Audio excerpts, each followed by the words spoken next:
Assalamualaikum warahmatullahi wabarakatuh. Halo guys, kembali lagi bersama saya Bobby Herien. Kali ini kita akan kembali komentari video dari Pil Pahit yang judul Doditan dan Jesslyn. Konsep keselamatan Islam dan Kristen mana yang lebih logis? Kita akan langsung aja tonton videonya, habis itu kita komentari guys.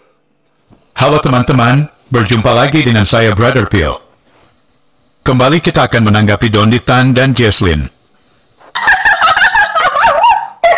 Ketawa.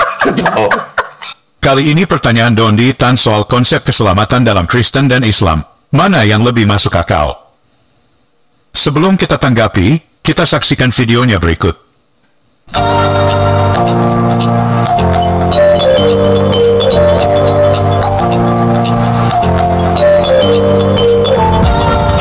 Gini, berarti Jesslyn akhirnya bisa membandingkan konsep keselamatan.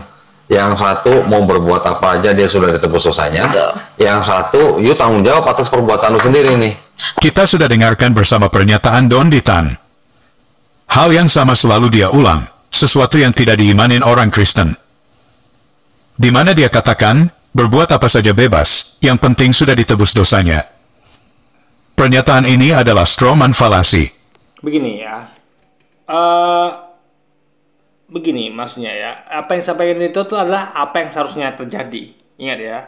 Jadi kan gini logikanya, saya sering sampaikan berulang-ulang ya, bahwa gini, Yesus kan, dosa kita kan ditebus sama Yesus. Nah, jadi secara nggak langsung ingin mengatakan bahwa karena dosa ditebus Yesus, artinya buat dosa itu aman-aman saja gitu, karena ditebus guys, ada penebusannya gitu kan. Sebagai misalnya ya, Anda misalnya ditebus hutang Anda di warung ya, anggap dosa itu hutang gitu kan, Anda punya hutang di warung yang ditebus gitu. Nah logikanya kan aman berutang, karena udah ada situ deposit yang untuk nebus hutang Anda, ngerti nggak? Jadi misalnya Anda percaya kepada bapak Anda kepada bapak Anda atau teman Anda gitu kan. Nah dengan percaya teman Anda, berarti kalau Anda berutang ke warung, Anda akan ditebus. Artinya teman Anda itu tentu sudah meletakkan sejumlah uang di warung itu. Sehingga akan aman bagi Anda untuk Anda tuh ngutang gitu. Nah, meskipun ada orang menyampaikan bahwa jangan berutang ya, itu nggak baik. Jangan berutang di warung ya, tapi ditebus guys. Itu menciptakan celah kesempatan. Potensi untuk berutang gitu. Ngerti ya?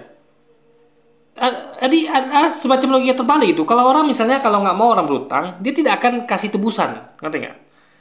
Saya nggak mau saya berutang di warung, saya tidak akan membuat deposit di warung. Saya tidak akan bilang bahwa ke warung, hei tukang warung, ini deposit ya, ini uang sejumlah 100 juta. Jadi kalau anak saya berutang, tebus ya pakai uang ini ya. Nggak begitu guys. Kalau memang saya ingin anak saya itu tidak berutang, betul-betul mendidiknya tidak berutang, saya akan konsisten mengatakan bahwa nak, kamu jangan berutang ya, itu salah, itu dosa. Saya akan membuat dia tuh dihukum kalau dia melakukan hutang. Atau jangan berutang gitu. Dengan negaranya dia tuh ada sedikit mau berutang, saya akan tegur gitu. Paham ya? Dan kalau dia melakukan memang berjatuh dalam berhutang, dia berutang, dia tidak akan saya tebus. Saya hukum dia. Itu namanya serius guys. Jadi ini ajarnya serius, jangan main-main gitu kan. Jadi posisi Anda tuh menebus dosa, Yesus menebus dosa, alias utang ada di warung ditebus, tapi sisi lain itu tidak memberikan hukuman ketika orang itu berutang gitu loh. Ini gimana ceritanya? Ini kan namanya main-main guys. Sampai kayak guru nih, guru. Atau kayak orang pelaku kejahatan misalnya. Misalnya ada seorang ayah melarang anaknya, nak kamu jangan buat kriminal ya, nanti kamu tangkap polisi, ya. Nanti kamu tangkap polisi. Atau polisi ada undang-undang nih, undang-undang kan. Pelaku kejahatan ada KUHP namanya, Kitab Hukum Pidana gitu kan, Kitab Hukum Pidana. Kalau mencuri hukumannya sekian tahun penjara, membunuh sekian tahun penjara misalnya. Lalu tiba-tiba dan itu diperingatkan gitu kan, jangan sampai polisi datang sekolah nih mendidik orang anak-anak gitu kan. Jangan mencuri ya, mencuri begini-gini ini atau ke masyarakat lah. Atau di berita-berita lah gitu kan. Nah, atau di mana-mana media apapun itu polisi memberikan dan dibuktikan juga banyak kasus gitu yang dilakukan penangkapan dan persidangan dan penjara gitu kan, dari kasus hukuman. Nah tiba-tiba jadi setelah banyak gencar polisi mensosialisasikan ke bawah, jangan mencuri membunuh ya, nanti kamu itu nggak baik gitu loh, nggak baik gitu. Bahkan hukumannya bisa penjara berapa tahun gitu kan, seumur hidup mau 15 tahun berapa tahun gitu kan. Nah, tapi anehnya ketika mereka melakukan kejahatan bukan dihukum malah ditebus guys. Jadi anehnya mereka melakukan kejahatan nih, ada membunuh atau merampok, mencuri. Mereka bukannya masuk penjara, ditebus sama polisi. Kamu percaya sama aku kan? Nah, atau kamu percaya sama sama presiden kan atau sama siapa gitu kan? Nah, kamu ditebus. Nah, ini kan aneh guys. Makanya gini loh. Memang betul mereka sama logikanya. Ini justru logika falasnya ada pada pil pahit ya. Jadi gini, ya jadi pada dia gini. Polisi melarang orang jangan berbuat jahat, kriminal, ya. Tapi anehnya polisi tersebut tidak menghukum ketika orang melakukan kriminal gitu, malah tebus guys. Itu masalah di situ gitu. Di mana letak keseriusannya kalau begitu? Orang anggap main-main. Orang kan jadi pegunjingan nih. Yang itu yang sedang kita sampaikan sekarang ini gitu kan. Kita ingin mengatakan bahwa kok ada polisi begitu ya. Orang buat kejahatan bukan dihukum malah ditebus guys. Itu aneh loh. Sementara klaimnya adalah kita sudah larang kok orang ini buat jahat gitu. Jadi gini, Anda bisa salahkan polisi nggak? Misal gini ya. Polisi itu kita katakan bahwa atau kayak misal kayak kita salahkan orang tua kita atau guru. Pak guru, Bu guru. Orang tua, ini kok ada anak-anak Anda, murid Anda ini kok melakukan kriminal ini, tangkap polisi, ya kan? Dia ngaku kan bahwa kita sudah melarang kok, udah kita kasih tahu jangan buat itu ya, tapi ditebus sama polisi atau orang tuanya bukan nebus itu. Gimana coba logikanya guys? Ya, orang nggak bisa nyalakan nih. Ya iyalah Bu atau polisi, Anda ngomong-ngomong jangan mencuri merampok salah, tapi Anda tebus juga, itu salah Anda gitu kan. Jadi itulah guys namanya ajaran main itu yang kita ambil dari Islam itu. Islam itu jelas kalau buat salah ya dihukum gitu, nggak ada penembusan dosa. Anda berutang, Anda nanggung utang itu di warung, itu baru fair namanya. Jangan orang lain nanggung guys, itu nggak fair. Jadi apa ya, kalau ada orang satu dia berutang di warung tidak ada nebus, dia harus bayar sendiri utangnya. Satu lagi ada yang bayar utangnya. Apa terjadi? Orang yang walaupun berdua ini sama-sama dikatakan bahwa jangan berutang di warung ya, sini juga dikatakan jangan berutang di warung ya, tapi prinsip untuk berutang di warung itu lebih besar pada orang yang tebus. Kenapa?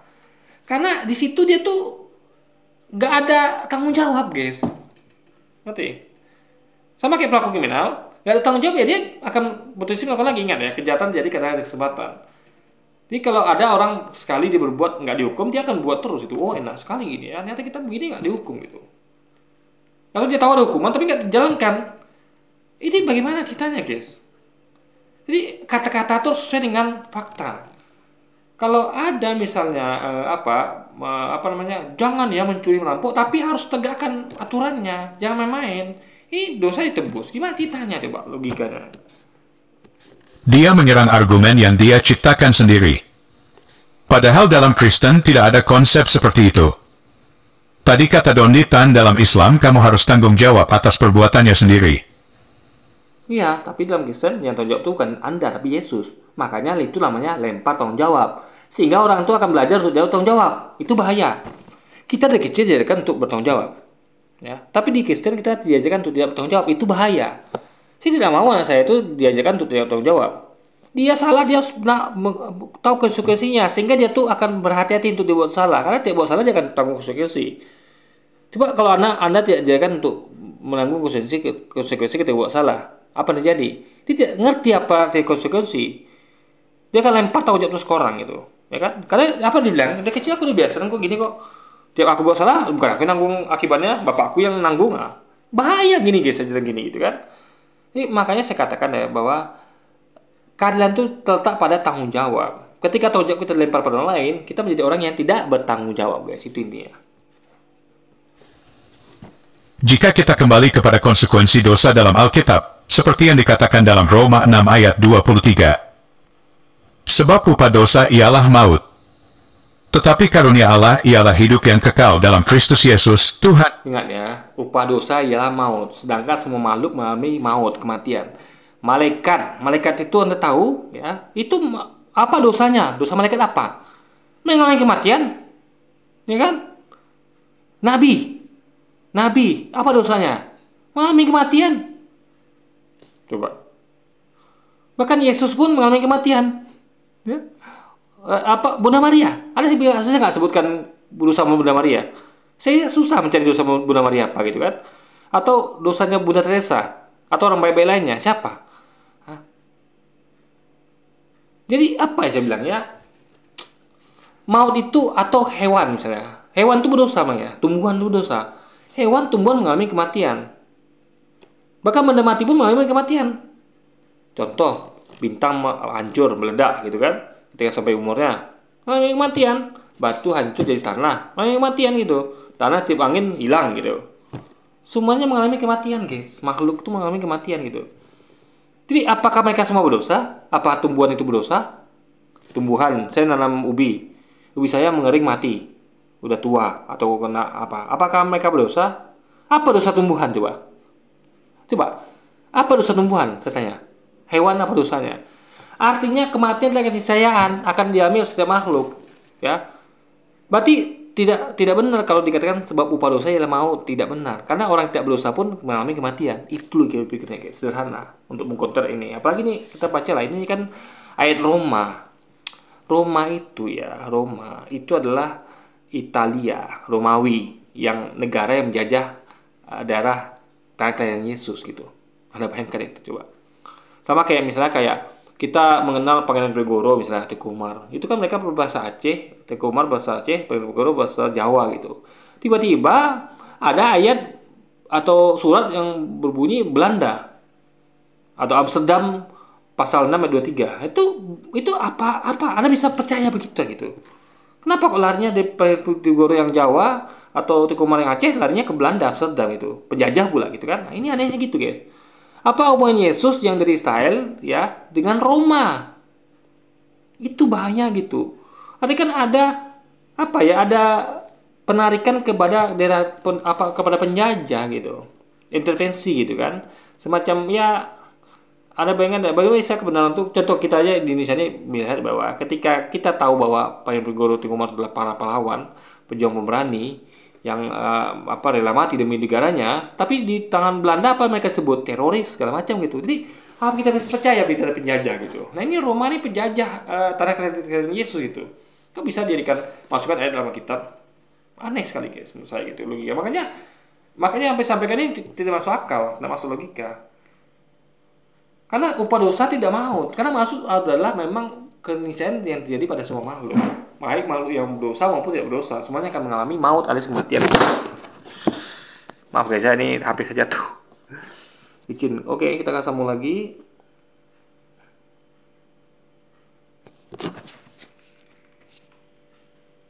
Tadi sampai mana guys? Tadi sampai di sini. Pertanyaan kita adalah, adakah manusia yang bisa mengalahkan maut? Jika menggunakan standar Don Litan tadi, apakah dia bisa terbebas dari maut atau kematian kekal dengan kuasanya sendiri? Baik Yahudi maupun Kristen percaya bahwa Tuhan itu adalah juru selamat. Yesaya 43 ayat 11. Akulah Tuhan dan tidak ada juru selamat selain daripadaku. Ya, juru selamat itulah Tuhan, bukan manusia. Ya, Tuhan. Akulah Tuhan, bukan manusia. Ya, Allah bukanlah manusia, juga bukan anak manusia. Yesus adalah manusia, juga anak manusia. Serius anak manusia. Jadi ayat kita ngomong bahwa Allah bukanlah manusia, sedangkan Yesus adalah manusia, artinya Allah bukanlah Yesus. Selesai. Itu pemahaman bahasa yang baik dan benar yang saya sampaikan guys. Ketika kita mengatakan bahwa Allah bukanlah manusia, juga bukan anak manusia, sedangkan sementara Yesus adalah manusia, juga adalah anak manusia, berarti Allah bukanlah Yesus. Selesai. Sama kayak saya ngomong berulang ya. Clark Kent bukanlah Superman. Bukanlah Batman. Karena Clark Kent adalah Superman. Nah, artinya Clark Kent tidak pernah berubah jadi Batman. Tapi Clark Kent berubah jadi Superman. Jadi sesuatu yang berubah itu adalah memakai kata sambung adalah. Ketika bukanlah berarti tidak pernah berubah jadi sesuatu itu gitu kan. Nah, misal ada mengatakan bahwa Pipait adalah monyet. Artinya Pipait bisa berubah jadi monyet gitu. Tapi kalau Pipait bukanlah monyet, berarti dia tidak pernah berubah jadi monyet gitu. Jadi kalau ada orang coba-coba mengatakan bahwa Pipait adalah monyet, dia kalau memang merasa nggak berani monyet, dia akan mengatakan bahwa aku bukanlah monyet gitu. Lalu orang merasa bahwa memang monyet, dia kan memang berubah jadi monyet, dia orang lain mengatakan bahwa Pipait adalah monyet gitu. Jadi kata adalah itu memberikan arti bahwa dia berubah di monyet.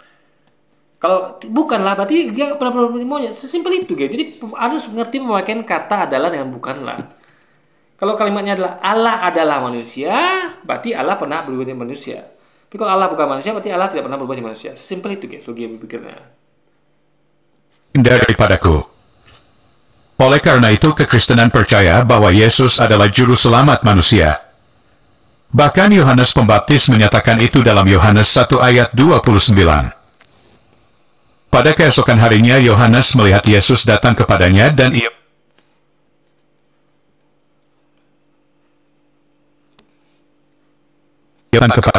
ia berkata, "Lihatlah anak domba Allah yang menghapus dosa dunia." Dan juga terdapat dalam Matius 1 ayat 21. Ia akan Ini aneh sekali gitu. Dialah anak Allah yang akan menghapus dosa manusia gitu. Ya kan? Jadi apa namanya ya? Menghapus dosa manusia. Jadi apa ya? Menghapus dosa manusia maksudnya adalah gini ya. Saya ingin mengatakan bahwa gini. Menghapus ya. Menghapus dosa manusia itu beda dengan bertanggung jawab. Misal gini. Saya mengatakan bahwa saya akan menghapus dosa kalian. Artinya apa? Ketika saya akan mengajarkan cara menghapusnya, ya kan? Jadi saya bantu tuh hapus itu. Saya akan hapus dosa kalian. Atau anggaplah lebih sederhana adalah saya akan menghapus semua yang pernah kalian tulis. Gitu, ngerti ya? Nah, itu artinya bukan berarti saya yang tanggung jawab gitu. Tapi saya hanya membantu gitu. Membantu dan itu tentu di sini ketika menghapus itu tentu ada timbal balik gitu. Yaitu harus mengikuti saya gitu kan. Maka Yesus katakan bahwa dia akan bukan hanya menyampaikan bahwa harus percaya pada dia, tapi dia menyampaikan hukum-hukum itu. Jangan begini begitu ya. Jadi itu syarat, semuanya syarat, guys.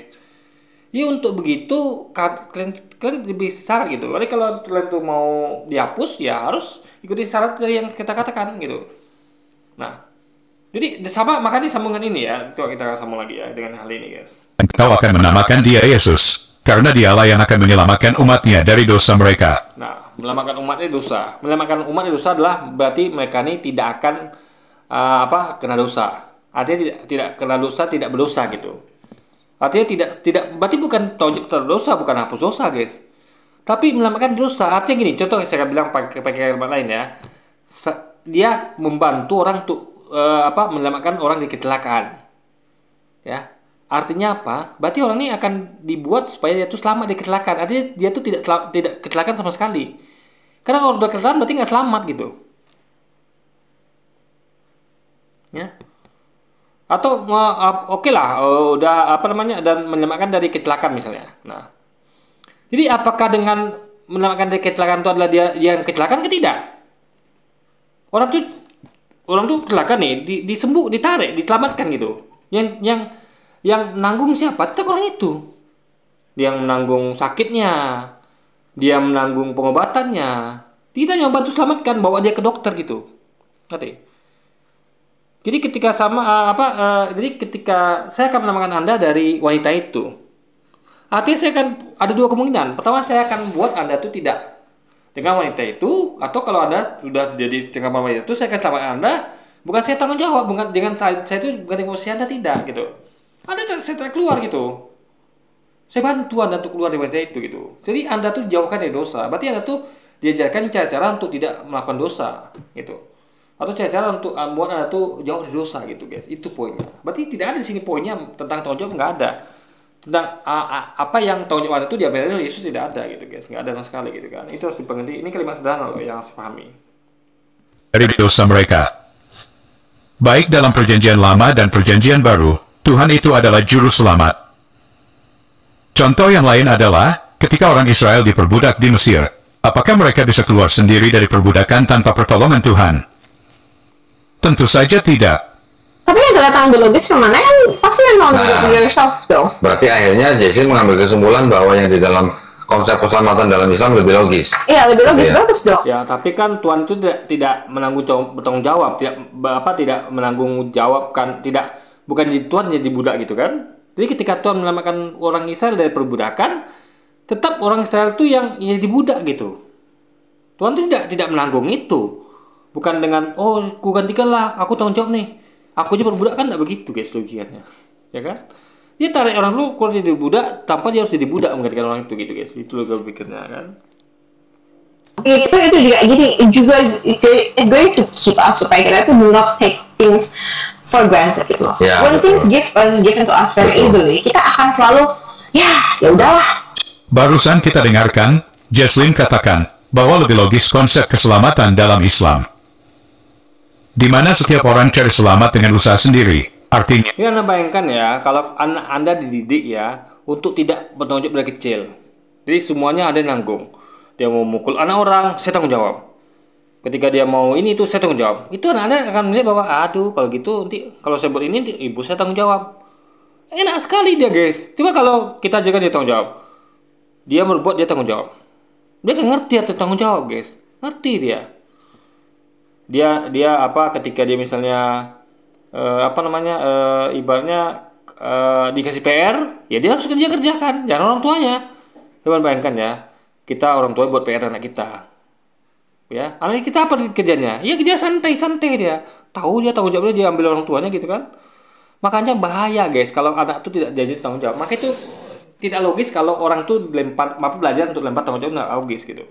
Orang akan menjadi orang yang tidak bertanggung jawab. Kita mau jadi orang yang bertanggung jawab. Jadi karena orang-orang itu keren, orang-orang itu adalah adil, orang itu adalah baik kalau dia bertanggung jawab gitu, atas perbuatannya. Jangan orang lain yang menanggung akibatnya gitu, itu nggak baik gitu kan.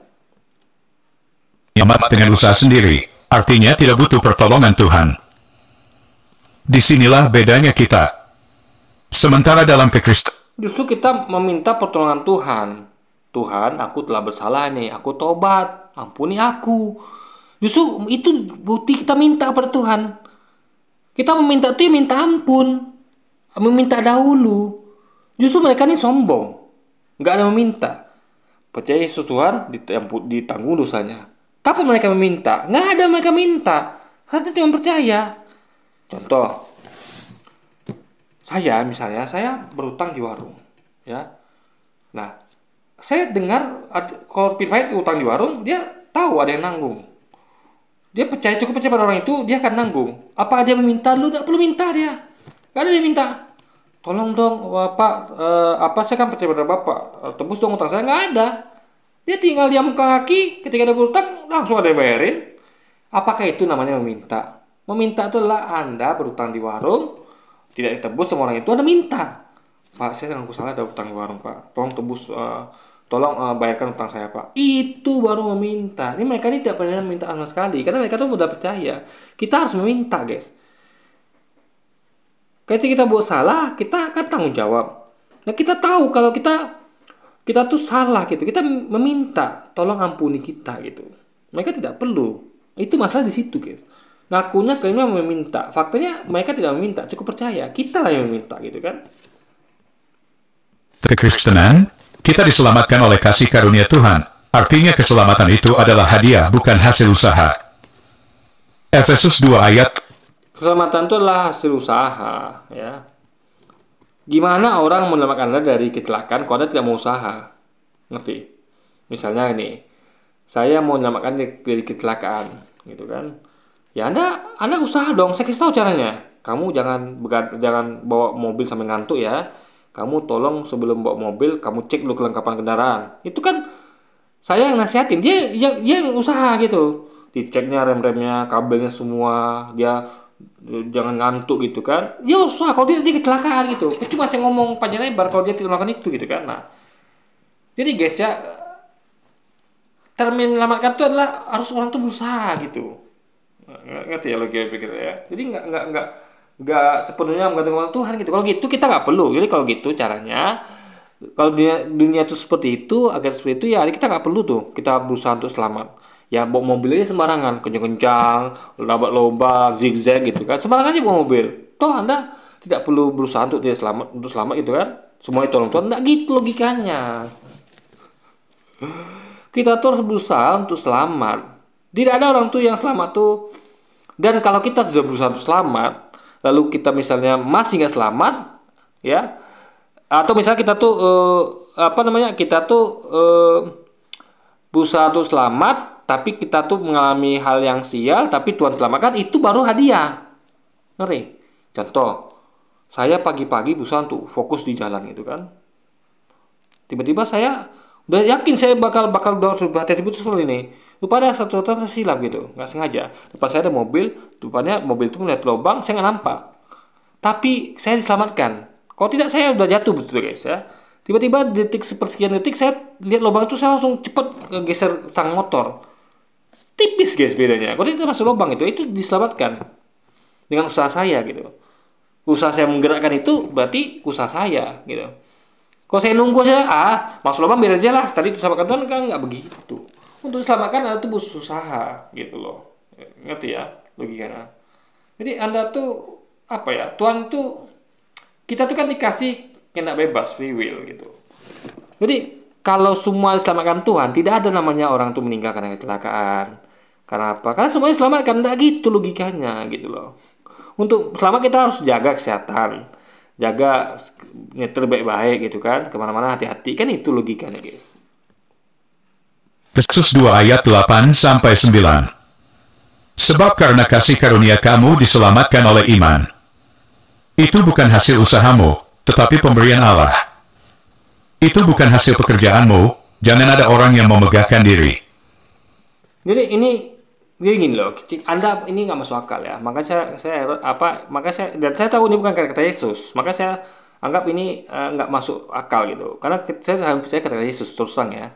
Karena Yesus adalah yang resmi, yang official. Jadi gini, Anda berusaha keras untuk menarik pelanggan gitu kan. Anda sebagai seorang marketing misalnya, atau sebagai seorang penjual, Anda berusaha menarik minat customer. Tapi kan otomatis kan sebenarnya mereka belanja tuh dengan itu mereka menggaji, kita dapat gaji gitu. Tapi tetap butuh usaha kita gitu loh. Jadi apa ya? Pelanggan ini ya memang ada saat tertentu di mana kita tuh tidak butuh usaha kita. Contoh pelanggannya memang nyari barang itu kan, memang butuh dia, nggak butuh kita gitu kan, nggak perlu kita tuh sampai promosi atau menarik dia gimana. Tapi ketika dia datang lihat kita, minimal kita tuh kan harus kita anggap kita tuh lagi malas itu. Nggak mungkin juga kita jutek, nggak mungkin kita apa kan, bisa-bisa niat dia mau beli jadi nggak beli gitu. Malas lah aku dari suruh mau beli jadi nggak beli lah karena orang ini nampaknya nih ogawan. Minimal kita tuh senyum, kan ada usahanya juga apa sedikit gitu guys. Nah, jadi siapapun orang mau beli, kita tuh gak bisa agak remeh gitu loh, usaha gitu. Nanti baru terbuka jalan gitu kan. Jadi Tuhan tuh akan buka jalan pada orang yang mau berusaha gitu. Itu nama keadilan. Kalau gitu semua orang, kalau bayangkan adil nggak? Ada orang mau berusaha, lalu Tuhan malah nolong orang yang mau berusaha, adil nggak? Nggak adil. Maka Tuhan tuh akan menolong orang-orang yang mau berusaha gitu. Jadi Tuhan tuh ingin kita tuh dapat keadilan. Semakin kita berusaha, Anda akan semakin bagus hasilnya gitu. Makanya Tuhan tuh akan memberikan kekayaan pada siapa saja. Coba lihat Anda ya. Di tiap agama tuh orang-orang kaya. Mau dari Islam kayak Kristen, mau Hindu, Buddha, mau ateis sekalipun, itu semuanya ada orang kaya di antara mereka.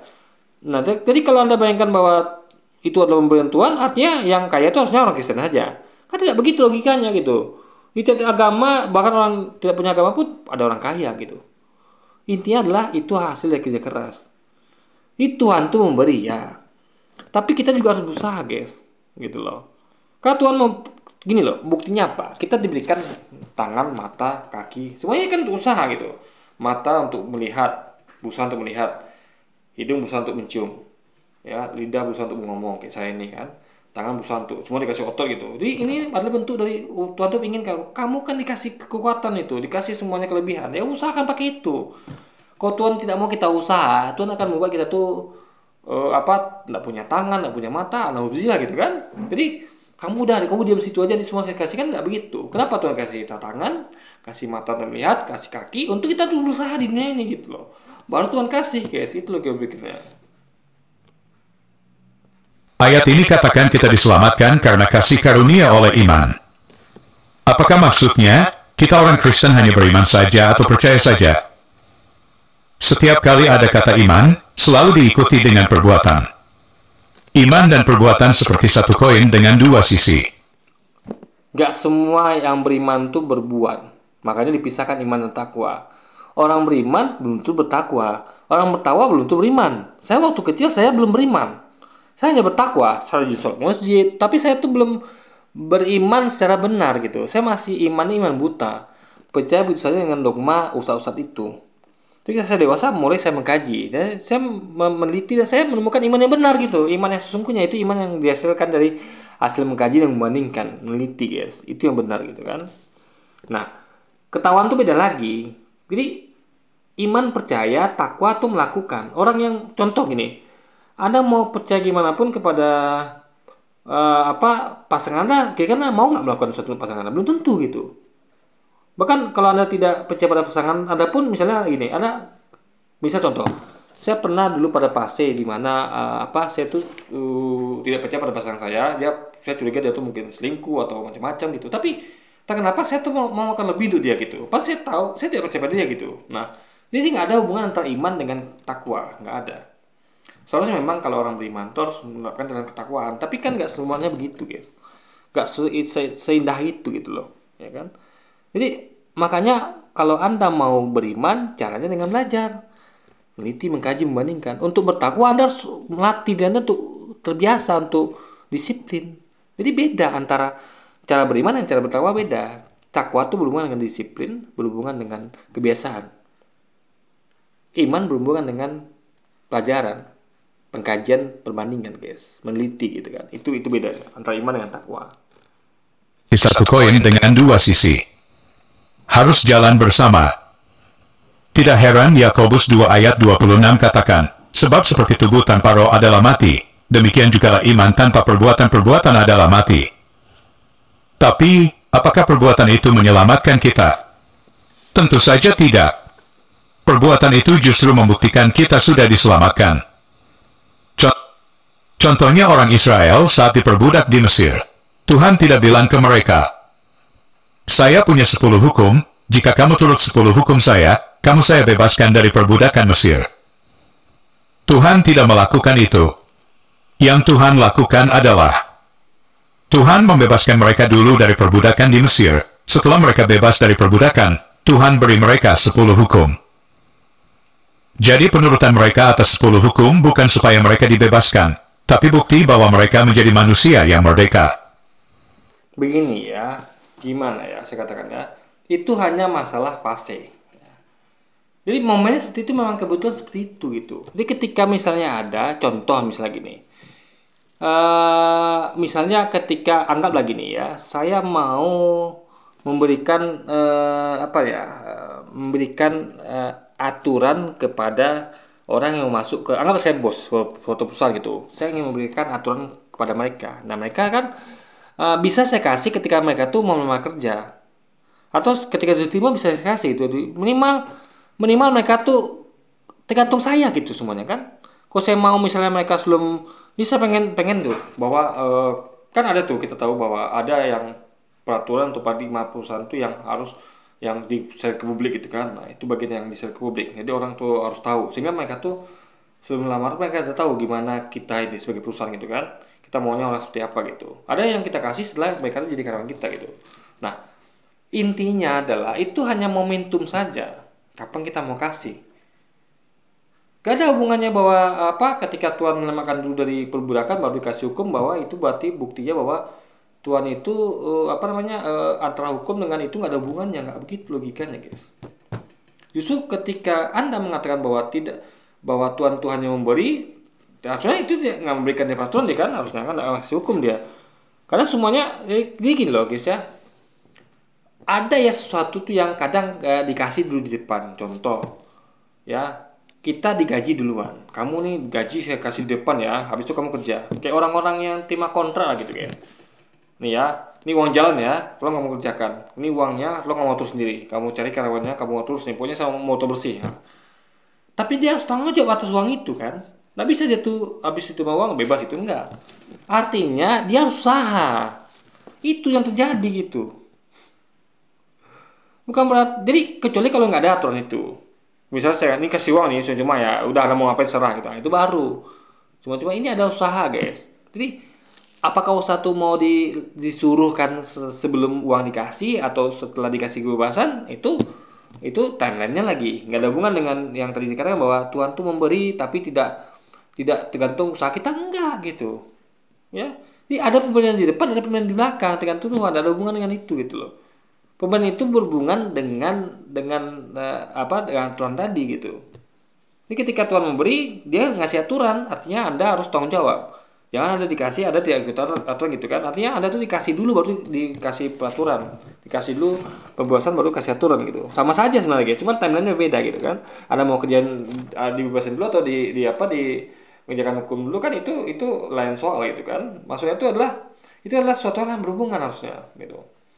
Dalam hal saya katakan tadi bahwa itu berarti Tuhan tuh mau kita usaha, itu intinya guys. Bukan kita tuh aja terima mereka itu gitu kan. Penurutan orang Kristen atas perintah Tuhan, seperti melakukan perbuatan baik dan tidak melanggar hukum itu bukan untuk cari selamat, tapi bukti bahwa kami sudah diselamatkan dan mengasihi Tuhan.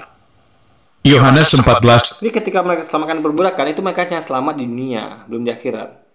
Ini selamat itu dua, di dunia dan akhirat. Dan setelah itu mereka nggak selamat. Buktinya, coba lihat Yahudi sekarang. Sekarang selamat atau tidak. Ini keselamatan mereka tuh berlaku pada waktu itu saja. Mereka keluar dari perbudakan, tapi mereka habis dibanting Nazi, guys. Jadi, intinya adalah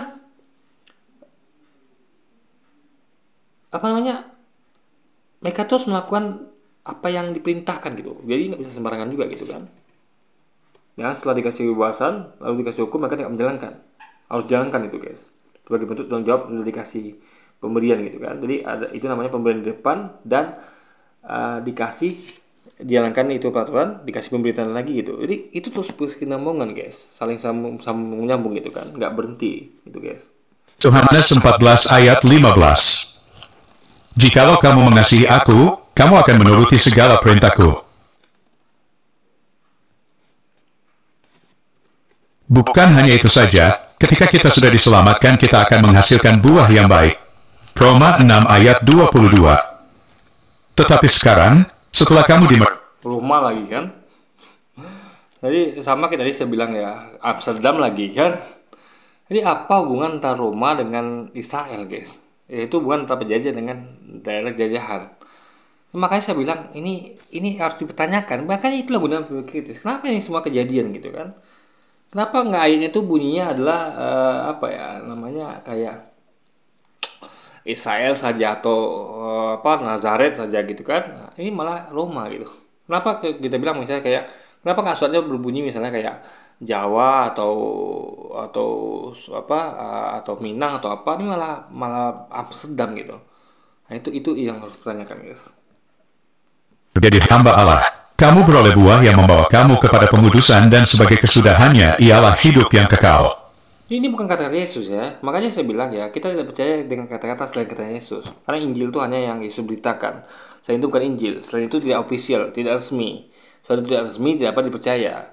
Sesuatu yang tidak resmi hanya boleh menyampaikan sesuatu yang resmi sampaikan.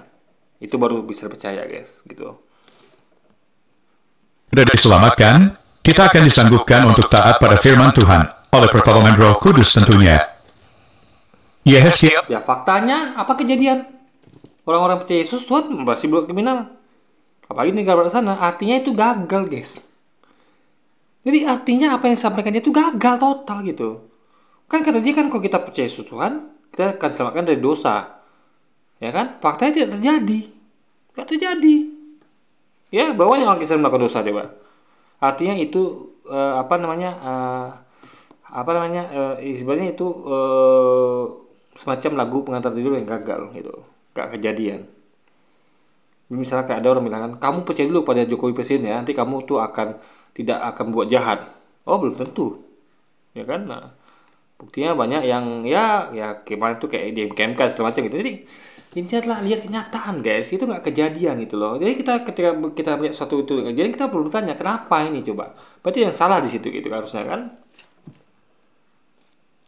6 ayat 27. Rohku akan kuberikan diam di dalam batinmu dan aku akan membuat kamu hidup menurut segala ketetapanku dan tetap berpegang pada peraturan-peraturanku dan melakukannya. Jadi Roh Kuduslah yang menyanggupkan kita untuk taat firman Tuhan. Itulah sebabnya, hujat rohku adalah roh ciptaannya. Ya. Contoh, saya adalah produsen aki. Saya katakan bahwa aki saya akan berdiam di mobilmu. Aki yang saya produksi akan berdiam di mobilmu, sehingga mobilmu akan menjadi lebih kencang, lebih bagus gitu kan. Bukan berarti saya itu adalah roh atau roh itu bagian saya, enggak. Ngerti nggak? Jadi ciptaan, jadi roh, raga, tubuh, apapun itu ada ciptaan Tuhan. Jadi ciptaan Tuhan itu akan diam dalam diri kita gitu. Dalam tubuh kita ada roh, ada tubuh, itu ciptaan Tuhan semua. Rohnya pil pahit beda dengan roh saya gitu. Ketika saya mati, pil pahit masih hidup. Rohnya beda. Kalau rohnya sama kan kita akan sama-sama gitu.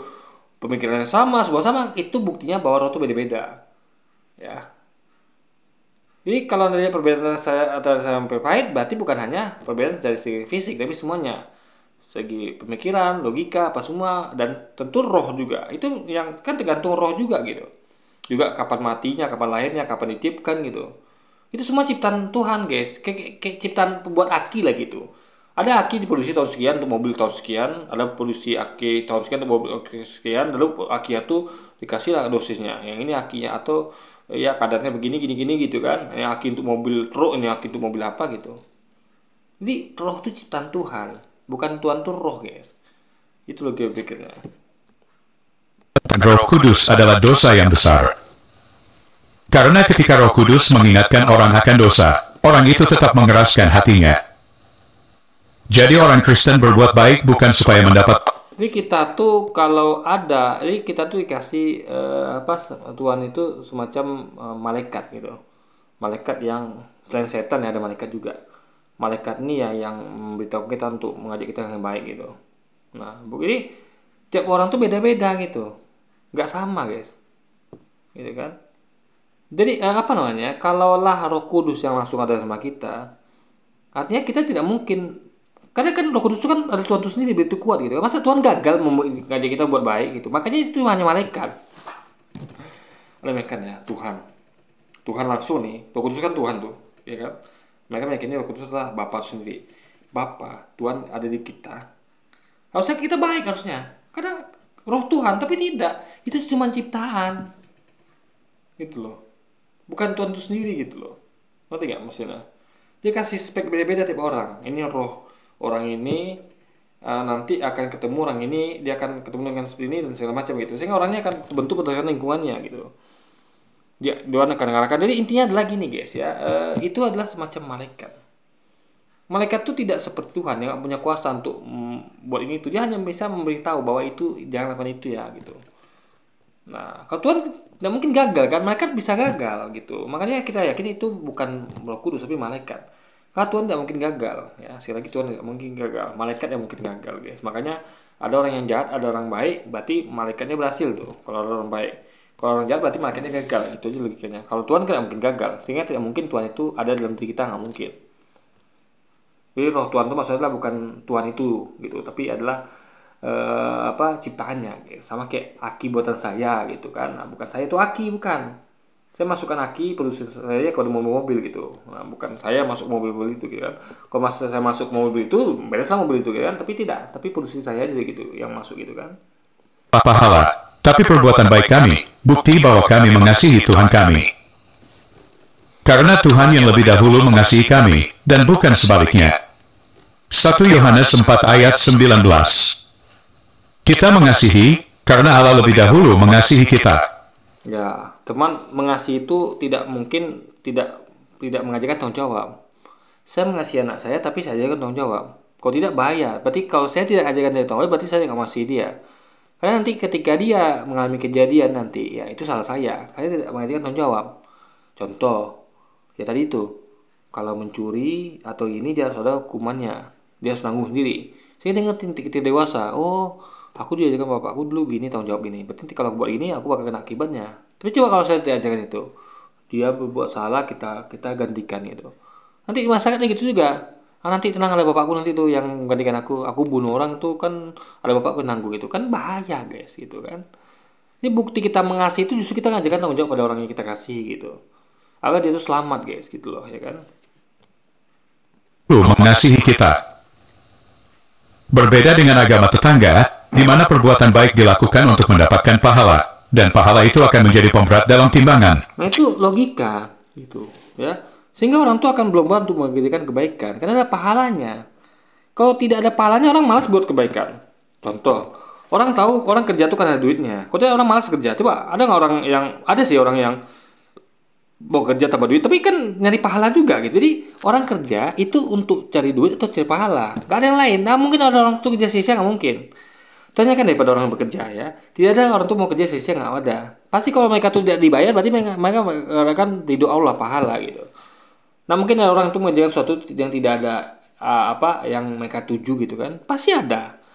Pasti orang mengerjakan sesuatu ada yang mereka tuju. Orang jangan itu orang yang berzinanya mereka mencari kenikmatan misalnya, yang haram gitu kan. Jadi intinya adalah sesuatu itu ada tujuannya. Gak mungkin orang tuh melakukan itu tanpa ada tujuannya gitu kan. Jadi logikanya nggak mungkin orang tuh mau buat baik kalau tidak ada tujuannya. Saya misalnya saya mau ngapain buat baik kalau nggak ada dapat pahala, nggak ada dapat uang, nggak ada dapat apa-apa, ngapain buat baik gitu. Logikanya ngerti nggak maksudnya? Ngerti ya?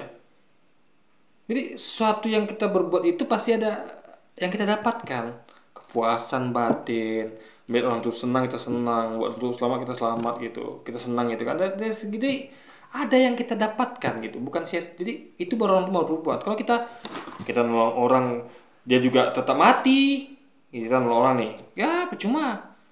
Ya kan kita mati gitu kan. Kita nggak mau nolong kita kan cara lain, aku tolong dia, aku nggak bisa berenang. Contoh gini, ada orang mau tenggelam gitu kan, atau nggak bisa selamatkan dia, ya ngapain sama terjun ke dalam, pasti nggak mau gitu kan, mau mati sia-sia.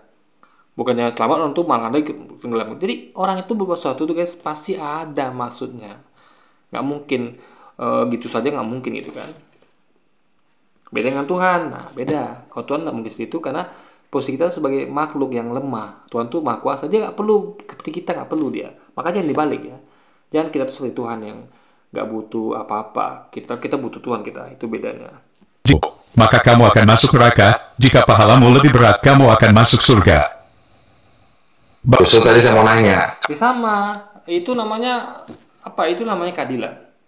Sehingga orang dengan indikator 2 itu, pahala dosa, orang akan berulang untuk mengejar pahala dan menghindari dosa. Simpel itu. Contoh di dunia saja lah, di dunia kita ngomongnya. Kita tahu ada hadiah dan hukuman. Anda kalau mau duit, kerja. Anda kalau tidak mau penjara, dari kriminal. Dan itu membuat orang tuh kerja dan orang tuh tidak buat kriminal.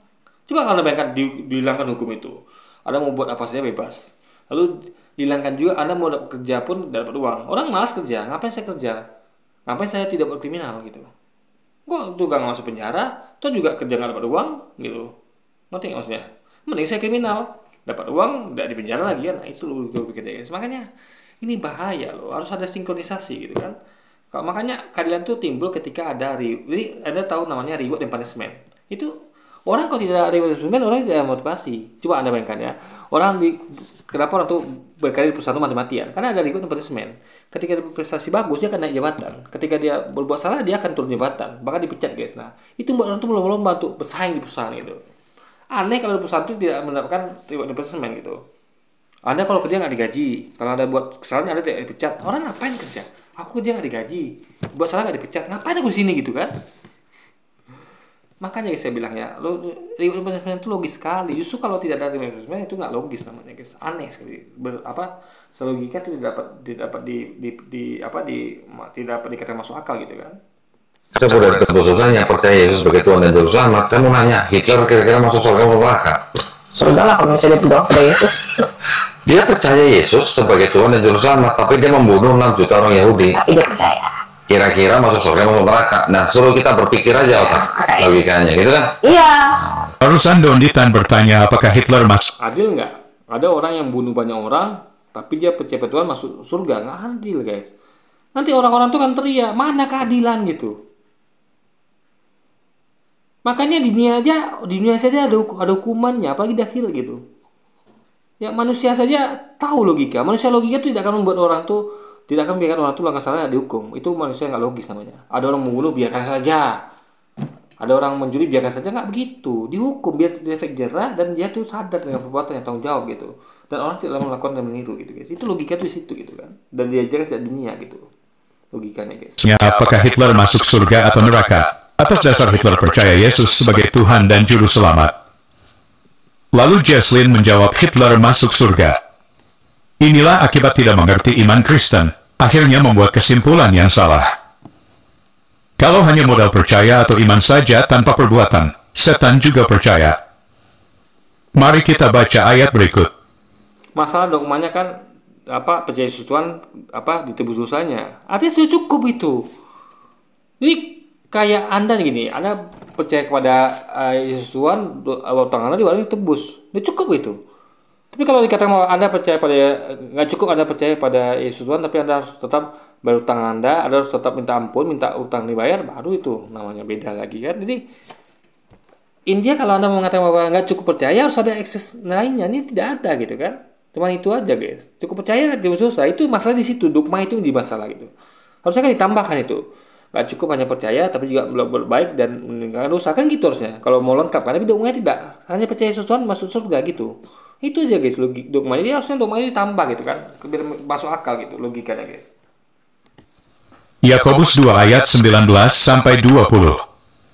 Engkau percaya bahwa hanya ada satu Allah saja. Itu baik. Tetapi setan-setan pun juga percaya akan hal itu dan mereka gemetar. Hai manusia yang bebal, maukah engkau mengakui sekarang bahwa iman tanpa perbuatan adalah iman yang kosong? Jadi kalau cuma percaya doang tanpa perbuatan, itu artinya Hitler tidak ada bedanya dengan setan. Kalau ada orang yang bilang percaya Yesus tapi masih hidup dalam dosa, artinya dia sedang berdusta. Bagaimana cara berdusta dia? Orang percaya, guys, orang percaya itu gak bisa dihubungkan dengan perbuatannya. Karena orang Kristen banyak buat kriminal. Ya. Ngerti nggak? Justru ada orang Islam berbaik gitu. Jadi Anda bayangkan ya. Kalau logikanya gini, kalau memang mau ikut logika, maka sebenarnya tidak ada satupun orang Kristen yang berbuat kriminal. Itu pertama. Atau kedua, tidak ada di luar Kristen itu yang berbuat baik. Itu logikanya. Harusnya. Tapi kan kejadian. Baik Kristen ada yang berbuat baik, berbuat jahat, di Islam juga begitu. Itu artinya tidak sesuai dengan logika apa yang sampai tempat lagi ini, oleh pribadi itu kan logikanya guys. Nah, jika kita katakan bahwa kita beroleh persekutuan dengan dia, namun kita hidup di dalam kegelapan, kita berdusta dan kita tidak melakukan kebenaran. Artinya nggak cukup hanya, makanya saya katakan kalau ini, makanya saya katakan ini kan Alkitab, tapi beda dengan dogmanya kan. Makanya saya katakan bahwa sekali lagi ya, kita mengajarkan bahwa kita tuh nggak cukup hanya beriman, tapi juga harus berbuat baik, hindari maksiat gitu. Artinya iman dan takwa. Nggak cukup hanya iman. Kan betul yang disampaikan Dita tadi. Makanya orang Hitler itu nggak mungkin masuk surga gitu. Nah, tapi dogmanya kan tidak. Anda percaya sesuatu dosa ditebus. Itu masalah situ guys gitu loh. Kenapa kok dosa Anda ditebus? Padahal Anda tuh dosa ditebus tuh salahnya adalah Anda tuh harus melakukan kebaikan. Kebaikan itu untuk menebus dosa Anda. Harus segitu kan. Ya istilah kita kan beda dengan dogmanya guys. Itu masalahnya gitu loh. Ya kan? Oke. Jadi mungkin sekian dulu aja video kita kali. Dan sampai jumpa lagi di video-video selanjutnya. Wassalamualaikum warahmatullahi wabarakatuh guys.